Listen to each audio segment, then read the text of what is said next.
enough to actually protect privacy in practice. It was a big step forward.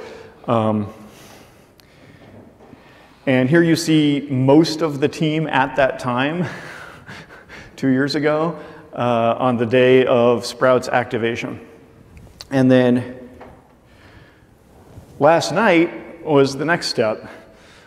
Here's most, or at least half, of a much bigger team that you can see in this picture that was gathered in a room here last night for the activation of Overwinter. Overwinter is, at a technical level, a modest improvement, but at a governance level, it's a really important precedent. So at the technical level, Overwinter has about 3 features that are worth mentioning. There's replay protection, so that if in the future there's a chain fork and there are 2 like little Zcash babies chains, people with the replay protection, users won't, when they try to spin their coins on one of the chains, be accidentally or maliciously spinning their coins on the other chain. And then there's a fix for a performance bug, so we can have bigger transactions that actually can work. And then there's transaction expiry. So if for some reason your transaction isn't getting mined, then after about an hour it will become invalid due to the advancing block height. And then you will know that it can never be mined, and knowing that would be better than still continuing to wonder. So in my opinion, that's a UX improvement. But Overwinter, more importantly, is a demonstration of a consensual, decentralized governance process, because it's a backwards incompatible change to the decentralized open protocol. And there are some people out there whom I disagree with who will say that deploying a backwards incompatible change to an open network like this is a violation of consent, because the users of the current version are relying on or using or choosing to rely on the current protocol, and changing it out from under them is immoral. And Overwinter is a demonstration of our answer to that, which is that the Overwinter upgrade that happened last night was 100% opt-in. There were no people in the world who were running the old Sprout software who found themselves then running the Overwinter software, unless they decided they wanted to, went and found it and downloaded it and replaced their Sprout software with their Overwinter software. So there's at least 2 layers to this, and by the end of this talk we hope to get to the 3rd layer. But the bottom layer is consent, opt-in. And that's really important to us. And in fact, like Josh said, we're here because of privacy consent. And the second layer is, well then, we had to inform them so they could make an informed choice. So there was a long process of education. This is a big part of what the company does, is education of different parties. And as it turns out, they all opted in. Everyone chose to switch to the new protocol last night.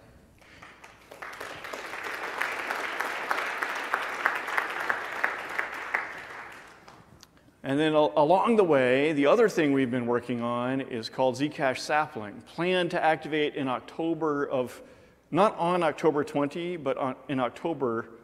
Okay, that's a mistake. It's planned to activate on October 28th, which is the 2-year anniversary of Zcash, the 2-year birthday of Zcash. As some of you may know, sapling is another technical breakthrough.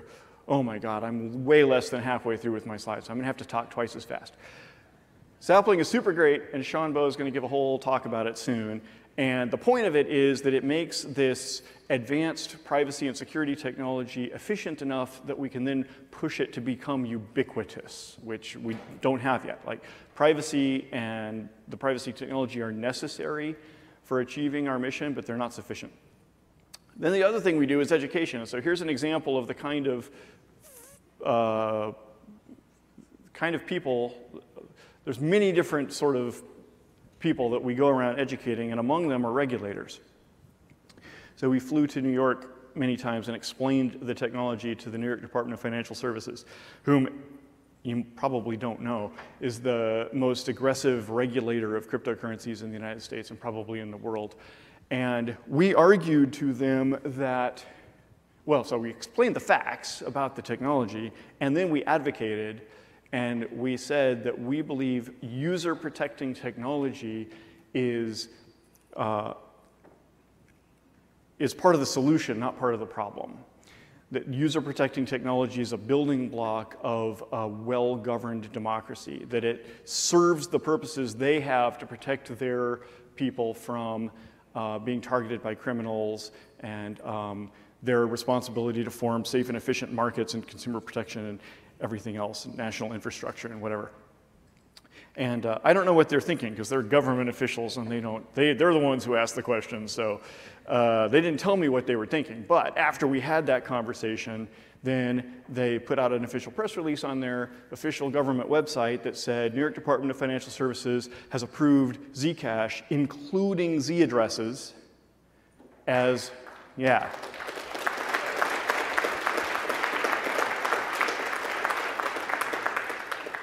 So it's really significant. So it's now so Zcash, including Z addresses, is now one of the 6 approved cryptocurrencies in the United States. Okay, and then Gemini is this exchange that's regulated by the New York Department of Financial Services, and they're very conservative and cautious and regulatorily compliant and all that, and they now have Bitcoin, Ethereum, and Zcash as the 3 coins that they'll sell to their, or they'll allow their customers to trade. What else? Okay, oh yeah. I still have 6 minutes to expose all of our finances and tell you the important questions I want your help answering. We have $5.5 million in the bank, but because fiat currency is very volatile and it could crash, we're also holding 29,000 Zcash coins. At yesterday's prices, Zcash coin, that 29,000 Zcash coins would be worth about $5 million. And along the way, we invested in 2 little startups, Agoric and Starkware. Agoric is here this week, so you can talk to them. So we have the asset of ownership of shares of these startups. We make 6,125 Zcash coins. We receive 6,125 Zcash coins from the blockchain every month, and that's our sole income. So after we spent the $3 million from the investors 3 years ago making Sprout, ever since then, we've just been relying on this. And we're spending, and 6,125 coins at yesterday's prices is about $1 million. And we're spending about $500,000 a month. And we have 26 employees as of yesterday. I'm very proud of our team. And $500K for 26 employees, I think, is kind of mid-ballpark for a startup. It's about normal. And we have these weird one-off expenses, like we spend a lot of money on travel, but we also spent $600,000 on hiring independent security auditors for Overwinter and Sapling to study the cryptography, protocol implementation, and so forth. That's that. And here's the Zcash issuance on an ongoing basis. So every block or every month, there's a whole bunch of Zcash coins released by the mining process. And as you know, 80% of them go to the lucky miners. And 80% is 175,000 coins per month. So that's about $30 million a month. And that's the 4th biggest cryptocurrency in the world in terms of the value of issuance or the value of mining.